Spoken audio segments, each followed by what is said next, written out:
Month's almost over and I'm not sure I'm going to quite make it.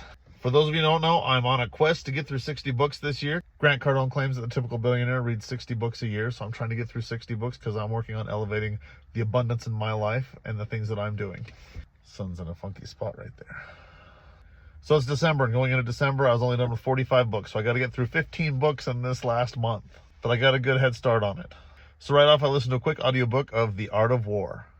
I actually read this book a number of years ago. It's been a while, and so I wanted to come back and listen to it again and revisit it. It's a book that's been around a long time, and business leaders are constantly talking about this book as something that they read to help them out. And it was a good reminder because there's a lot of lessons. I'm in a different place in my life now, more entrepreneurial than I was before, and understanding things in this book is a bigger deal. And being able to apply them into business and leadership.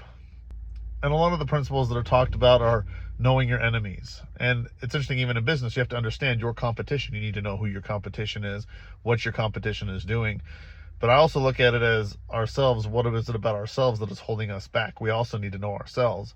And that's a big thing that he talks about, is knowing your enemies, but also knowing yourself.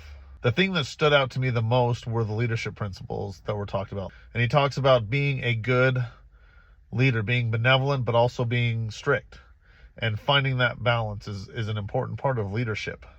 I guess disciplined is the word, not strict. But you understand what I'm saying. You need to be disciplined, but you still need to be benevolent. You still need to be good. You still need to be compassionate. And so I loved especially the leadership principles that were talked about in The Art of War, because they're so important whether you're a military leader or a business leader or leading your family.